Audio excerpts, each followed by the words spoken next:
معزز سامعین کرام، السلام علیکم ورحمۃ اللہ وبرکاتہ۔ وعلیکم السلام ورحمۃ اللہ وبرکاتہ۔ نحمده ونصلي ونسلم على حبیبه الکریم، اما بعد فاعوذ باللہ من الشیطان الرجیم، بسم اللہ الرحمن الرحیم۔ یا ایہا الذین آمنوا اتقوا اللہ وکونوا مع الصادقین۔ آمنت باللہ صدق اللہ مولانا العظیم وصدق رسولہ النبی الامین المکین الکریم الرؤوف الرحیم، ونحن على ذلك لمن الشاہدین والشاکرین والحمد للہ رب العالمین۔ آئیے حضرات، ہم اور آپ سب سے پہلے سارے جہان کے آقا و مولا، لمبے لمبے ہاتھوں سے بھیک دینے والے، بے سہاروں کے سہارے، سنہری جالیوں میں آرام فرمانے والے، جنت میں لے جانے والے، جہنم سے چھٹکارا دلانے والے، آب کوثر سے پیاس بجھانے والے، مکاں والے لمکاں والے، عرب والے عجم والے، روح فدا ہو جناب احمد مجتبی محمد مصطفیٰ صلی اللہ علیہ وسلم کی بارگاہ میں ہدیہ درود و سلام پیش کریں، پڑھیں بآواز بلند، اللہم صلی علی سیدنا و نبینا و مولانا محمد مبارک وسلم، صلو علیہ صلاۃ و سلام علیہ یا رسول اللہ صلی اللہ تعالی علیہ وسلم۔ فخر زمین و زمن، سرمائے علم و فن، بریلی کے تاجدار، ہم غربائے اہل سنت کے مددگار، سیدی سرکار اعلیٰ حضرت بڑے ہی پیارے انداز میں بریلی شریف کی سرزمین سے نغمہ سرا ہیں۔ مومن وہ ہے، محبت سے بولیں الحمدللہ، ہم سب مومن ہیں۔ اعلیٰ حضرت فرماتے ہیں مومن وہ ہے جو ان کی عزت پہ مرے دل سے۔ اعلیٰ حضرت ایمان اور مومن کی تعریف اپنے نعتیہ اشعار میں بیان فرما رہے ہیں۔ لوگ کہتے ہیں نا کہ ایمان والا کون ہے، کس کو پتا ہے، کون ایمان پہ ہے، کسے معلوم ہے؟ الحمدللہ ہم بریلویوں کو معلوم ہے کہ ایمان والا کون ہے۔ ہمارے اعلیٰ حضرت نے ہمیں بتایا کہ ایمان کسے کہتے ہیں۔ اعلیٰ حضرت فرماتے ہیں مومن وہ ہے جو ان کی مدینے والے آقا صلی اللہ علیہ وسلم، مومن وہ ہے جو ان کی عزت پہ مرے دل سے، تعظیم بھی کرتا ہے نجدی تو مرے دل سے، اور واللہ قسم کھا کے فرماتے ہیں واللہ وہ سن لیں گے، کون؟ مدینے والے آقا، واللہ وہ سن لیں گے، فریاد تو پہنچیں گے، ایسا بھی تو ہو کوئی جو آہ کرے دل سے۔ اور ہمارے اعلیٰ حضرت فرماتے ہیں اللہ کی سرتابہ قدم شان ہے یہ، اللہ کی کون؟ مدینے والے آقا، اللہ کی سرتابہ قدم شان ہے یہ، انسان نہیں انسان، وہ انسان ہے یہ۔ قرآن تو ایمان بتاتا ہے انہیں، ایمان یہ کہتا ہے میری جان ہے یہ۔ عرس سے سیدی سرکار عبدالرزاق رضی اللہ تعالیٰ عنہ ہے، ان کے عرس اور سراپا قدس میں ہم اور آپ حاضر آئیں، اور 11ویں شریف بھی ہے، سبحان اللہ، سونے پر سہاگا، انہی کے شہزادے کا عرس بھی ہے اور انہی کے جد کریم کا مہینہ بھی ہے، انہی کے شہزادے کا عرس ہے اور مہینہ بھی انہی کا ہی ہے۔ اور عرس اور مہینہ کیا، ساری کائنات انہی کی ہے، ان کے نانا کے طفیل کائنات بنائی گئی ہے، جنت ان کی، آب کوثر ان کا، سب کچھ تو انہی کا ہے۔ اس لیے ان کے عرس میں حاضر آئے ہیں۔ اللہ تبارک و تعالیٰ اس حاضری کو اپنی بارگاہ میں قبول فرمائے، اور اس عرس پاک کی برکتوں سے ہم تمام حاضرین کو مالا مال فرمائے۔ ہم نے قرآن شریف کی آیت کریمہ پڑھی ہے، تفصیل نہ کر کے، تمہید نہ باندھ کر، سیدھا آیت کریمہ کا مفہوم اور مطلب سنیں، اور اس پر تھوڑی دیر گفتگو سننے کے بعد ٹائم تو قریب ہو ہی رہا ہے، اور گرمی بھی آپ لوگوں کو لگ رہی ہے، مجھے پورا احساس ہے، لیکن انشاءاللہ تعالی یہ گرمی جو آپ یہاں برداشت کر رہے ہیں، جتنا برداشت کریں گے نا وہ آخرت کی گرمی سے انشاءاللہ محفوظ رہیں گے۔ اس کے محبوب کے شہزادے کی محفل میں ہے نا، انشاءاللہ تعالی وہ جب میدان محشر کی گرمی ہوگی تو اس گرمی سے انہی کے شہزادے نجات دلائیں گے انشاءاللہ۔ یہی سید عبدالرزاق شاہ رحمۃ اللہ تعالیٰ علیہ پکڑ کے لے جائیں گے اپنے نانا کی بارگاہ میں۔ نانا یہ اتنے لوگوں کو لے کر کے آیا ہوں، انہوں نے میرے عرس میں گرمی میں بیٹھ کر کے میرا عرس منایا ہے، عرس میرا تھا، انہوں نے تعریف نانا حضور آپ کی کری ہے، فاتحہ میری تھی، تعریف آپ کی ہے، رد آپ کے دشمنوں کا کیا ہے، لہذا یہی سید عبدالرزاق رضی اللہ تعالیٰ عنہ اپنے نانا کی بارگاہ میں ہمیں لے جائیں گے انشاءاللہ تعالیٰ، فکر مت کیجیے۔ اعلیٰ حضرت سرکار فرماتے ہیں ہمارے اور آپ کے آقا کی بارگاہ میں نعتیہ اشعار کہ ایک میں کیا میرے عیسیاں کی حقیقت کتنی، ایک میں کیا میرے عیسیاں کی حقیقت کتنی، مجھ سے 100 لاکھ کو کافی ہے اشارہ تیرا۔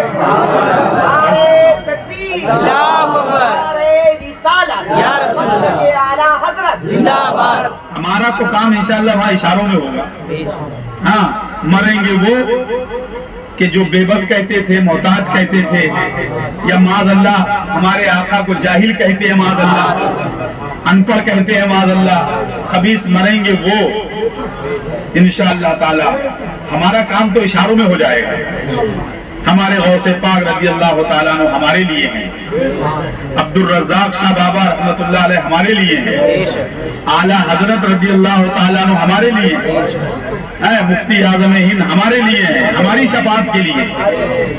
اسی لیے خود فرماتے ہیں اپنے آقا کی بارگاہ میں، رضا پل سے اب وجد کرتے گزریے۔ مولانا لوگ آتے ہیں تم کو ڈراتے ہیں، ہاں تم کو ڈراتے ہیں، ارے یہ نہیں ہوگا، ایسا ہوگا، بال سے زیادہ باریک ہوگا، تلوار سے زیادہ تیز ہوگا۔ ہمارے تمہارے اعلیٰ حضرت کیا فرماتے ہیں؟ رضا پل سے اب وجد کرتے گزریے۔ رضا پل سے اب کب؟ جب مصطفیٰ جان رحمت ادھر کھڑے ہوں گے۔ حضرت سے فرماتے ہیں کہ رضا پل سے اب، ارے جب کھڑے ہیں تو ٹینشن کیا، اور جب ادھر کھڑے ہوئے ہیں رب سلم امتی کہہ رہے ہیں ہمارے آقا، تو اب سیدھے سیدھے کیوں چلیں گے؟ اب تو جھوم کے چلیں گے،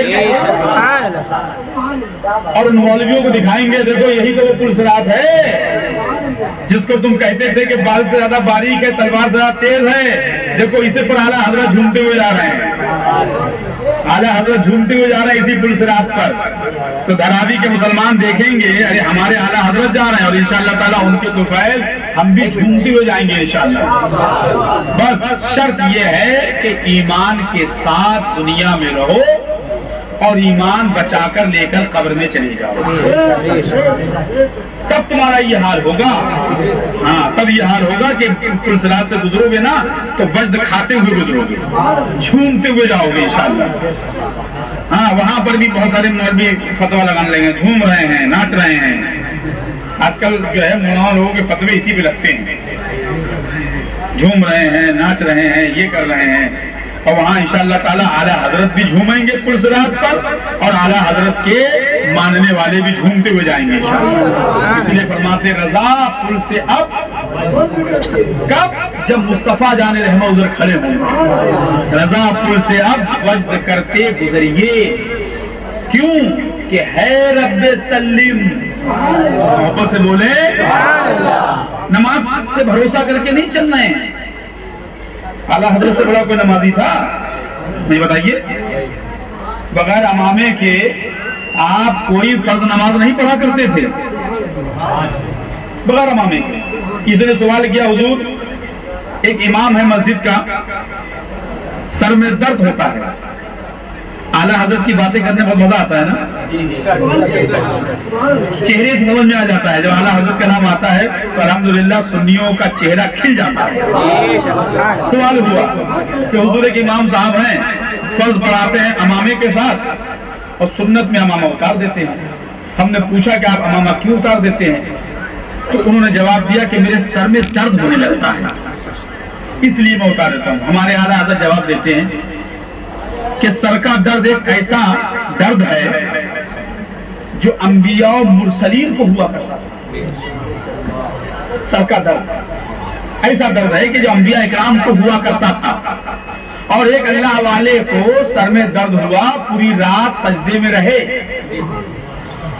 اس شکر سے کہ مولا تو نے وہ درد دیا ہے جو انبیاء کو ہوتا ہے۔ آگے حضرت فرماتے ہیں فقیر کے ہمیشہ میٹھا میٹھا سر میں درد ہوتا ہے۔ فرماتے ہیں المرفوع شریف میں کہ فقیر کے ہمیشہ میٹھا میٹھا سر میں درد ہوتا ہے۔ تو اعلیٰ حضرت سے بڑا کوئی نمازی ہے؟ کوئی ہو سکتا ہے؟ نماز کو لے کر کے نہیں آئے کہ ہم پل صراط سے گزریں گے اس لیے کہ ہم نے نمازیں بہت پڑھی ہیں، ہم پل صراط سے جھومتے ہوئے نکلیں گے اس لیے ہم نے رمضان کے روزے نہیں چھوڑے ہیں، ہم پل صراط سے جھومتے ہوئے نکلیں گے۔ مولوی لوگ مسلک اعلیٰ حضرت بیان کرتے ہیں نا، مسلک اعلیٰ حضرت یہ ہے جو اعلیٰ حضرت رضی اللہ تعالیٰ عنہ اپنے شعر میں فرما رہے ہیں۔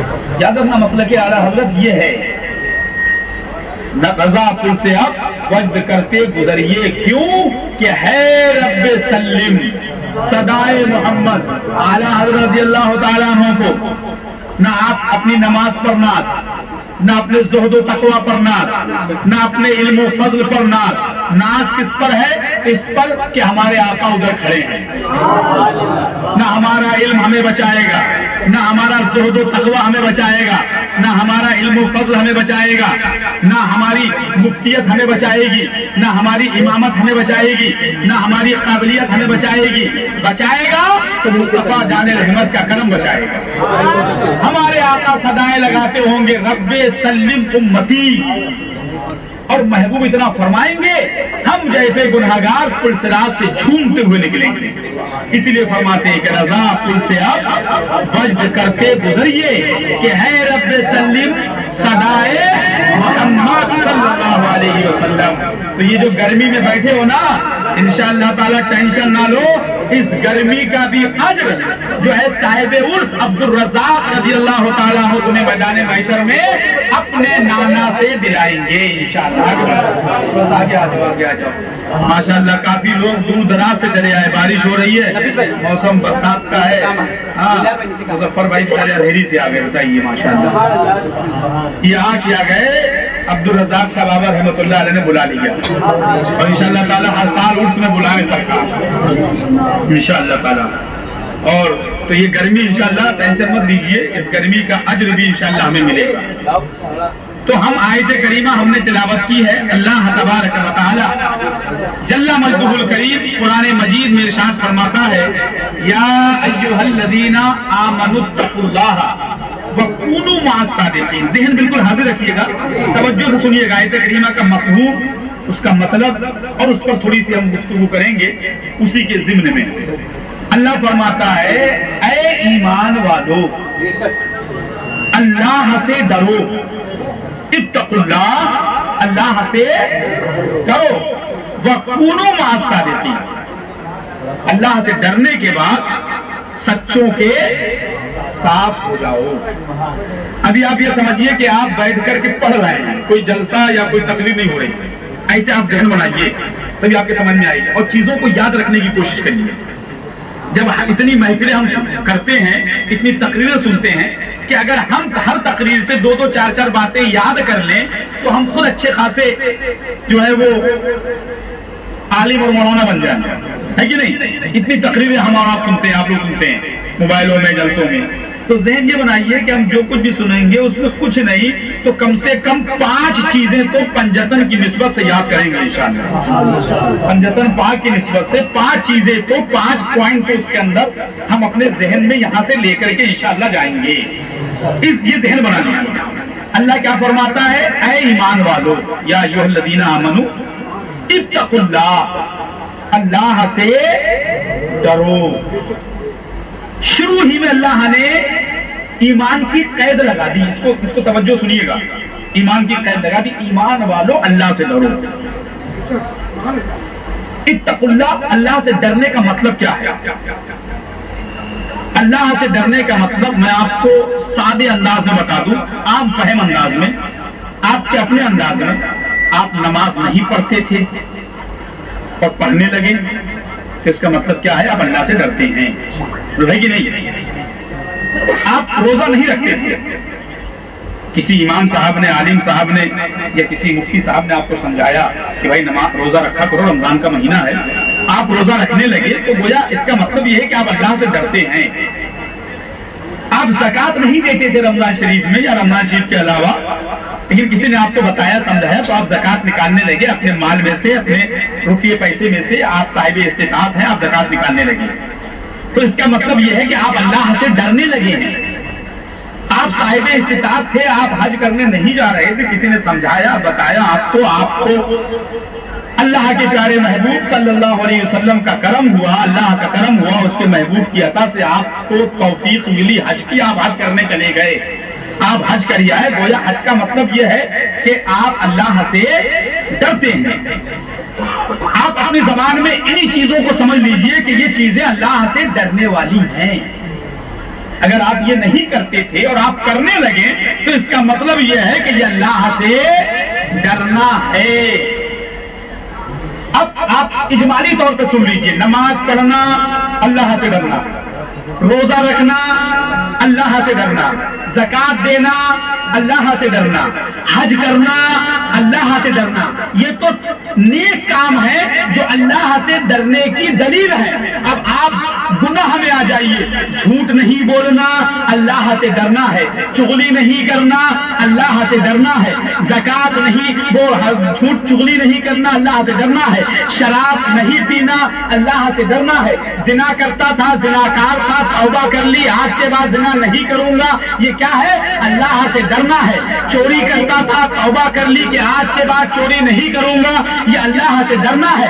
اب وہ قید جو آیت میں اللہ نے شروع میں لگائی، یا ایھا الذین آمنوا، اے ایمان والو اللہ سے ڈرو، اب مومن کے ساتھ یہ تمام چیزیں جوڑ کے چلے جاؤ۔ اے ایمان والو نماز پڑھو، نماز تمہارے لیے ہے، اے ایمان والو روزہ رکھو، روزہ تمہارے لیے ہے، اے ایمان والو حج کرو، حج تمہارے لیے ہے، اے ایمان والو زکات دو، زکات تمہارے لیے ہے، اے ایمان والو جھوٹ سے پرہیز کرو، یہ تمہارے لیے ہے، اے ایمان والو زنا سے دور رہو، یہ تمہارے لیے ہے، اے ایمان والو شراب پینا بند کر دو، یہ تمہارے لیے ہے۔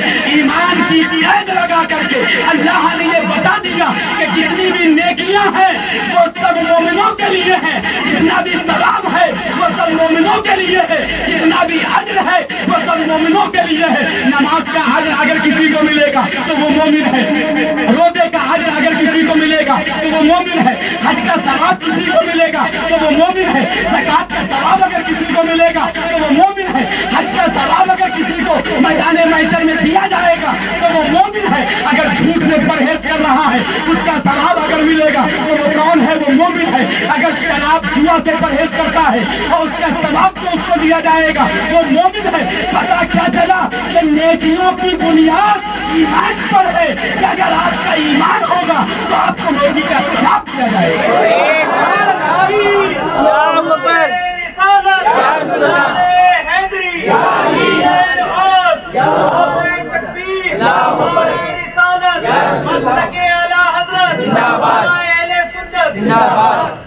اب اگر کوئی وہابی نماز تو دور کی، نماز تو پڑھنا تو خیر ان کی نماز تو ہے ہی نہیں، بولو ہے کہ نہیں؟ نماز تو ان کی ہے ہی نہیں، نماز تو ہماری ہے نا۔ اور یہ تو ہمارے آقا کا معجزہ ہے کہ ایک پاکستانی خبیث سے دیوبندیوں کے عقیدوں کو اجاگر کروا دیا۔ دھرابی کے سنی کہتے ہیں ارے وہ کہاں نبی کی توہین کرتے، جو پلپلے ہیں نا وہ کہتے ہیں نا ہم نے تو نہیں دیکھا کسی دیوبندی کو سرکار کی توہین کرتے ہوئے۔ یہ حشمتی مولانا لوگ زبردستی جو ہے ان کا رد کرتے ہیں، ہم نے تو نہیں سنا۔ اب تو سن لیا نا، یہ ہمارے آقا کا معجزہ ہے۔ ارے وہ کافر تو پہلے ہی سے تھا، وہ مرتد بے دین تو پہلے ہی سے تھا، جہنمی تو پہلے ہی سے تھا، وہ تو اس کے ذریعے پورے دنیا کے دیوبندیوں کی پول کھلوا دی۔ دیکھو ان کے عقیدے جو ہیں وہ ان کے عقیدے جو کتابوں میں چھپے ہیں یہ اس کو چھپا کر کے رکھے ہیں۔